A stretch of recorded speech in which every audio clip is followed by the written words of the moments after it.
તો આ તરફ વિસનગરમાં ગેંગરેપની ઘટના બાદ બાર એસોસિએશનનો નિર્ણય ગેંગરેપના 6 આરોપીઓનો કેસ નહીં લડે કોઈ પણ વકીલ. વિસનગર બાર એસોસિએશન દ્વારા ઠરાવ કરીને આ નિર્ણય લેવામાં આવ્યો છે.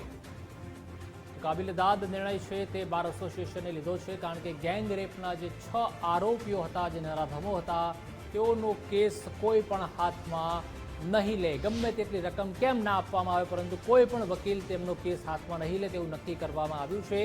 એસોસિએશન દ્વારા ખાસ આ ઠરાવ કરવામાં આવ્યો છે અને નિર્ણય છે તે લેવામાં આવ્યો છે.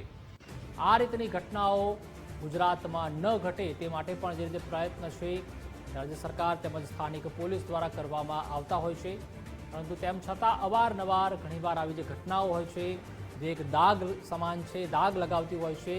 આ જે નરાધમો છે, જે આરોપીઓ છે, તેઓનો કેસ કોઈ પણ વકીલ નહીં લડે તેવું બાર એસોસિએશન દ્વારા નિર્ણય છે તે લેવામાં આવ્યો છે. અને 24 કલાકની અંદર પોલીસે પણ જે રીતે કામગીરી કરી હતી કે આ જે ઘટના ઘટી તેના 24 કલાકમાં જ આ તમામ જે નરાધમો છે, આરોપીઓ છે, તેઓને પકડી પાડવામાં આવ્યા હતા.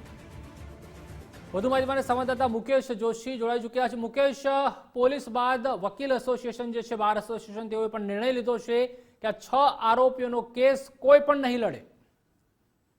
ચોક્કસથી જો વાત કરવામાં આવે તો થોડા દિવસો અગાઉ જે છે વિસનગરની અંદર એક કહી શકાય કે જે ધૃણાસ્પદ ઘટના ઘટી હતી. અંદાજે 15 વર્ષની યુવતી જે બાળકી હતી તેના ઉપર 6 જેટલા કહી શકાય નરાધમોએ ખાસ બળાત્કાર ગુજાર્યા હતો, અને તેને લઈને તે એના કહી શકાય કે ફાધર અને એમના દ્વારા એમને વિસનગર પોલીસ સ્ટેશનમાં ફરિયાદ પણ નોંધાવી હતી. ત્યારે ખાસ વાત કરીએ તો જે પોલીસે ઝડપી કાર્યવાહી કરીને કરવાની પ્રોસેસ કરી હતી ને ત્યારબાદ છે 6 આરોપીને ઝડપી લેવામાં આવ્યા છે. ત્યારે વધુમાં વાત કરીએ તો જે આ ધૃણાસ્પદ ઘટનાને ધ્યાનમાં રાખી વિસનગર બાર એસોસિએશન દ્વારા ખાસ જે છે આ જે 6 આરોપીઓ છે એમનો કેસ ન લડવા માટે ખાસ એક ઠરાવ કરવામાં આવ્યો છે, અને ઠરાવ બાદ તમામે નક્કી કર્યું છે કે આ ધૃણાસ્પદ ઘટનાની અંદર આરોપીઓનો કોઈ પણ કેસ નહીં લડાઈ લે છે. આ નિર્ણયને લઈ અને કહી શકાય કે બાર એસોસિએશન દ્વારા જે નિર્ણય લેવાયો છે તેને લઈને એક દાખલો બેસે સમાજમાં, અને કોઈ આ પ્રકારના કૃત્ય જે છે અટકે. આભાર મુકેશ, માહિતી બદલ.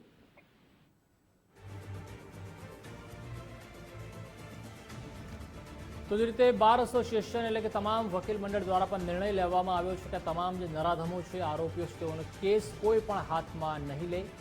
વિસનગર બાર એસોસિએશનનો આ કાબિલેદાદ નિર્ણય છે, કારણ કે આ રીતની જ્યારે ઘટનાઓ ઘટે છે એ પણ ખૂબ જ દુઃખદાયક હોય છે.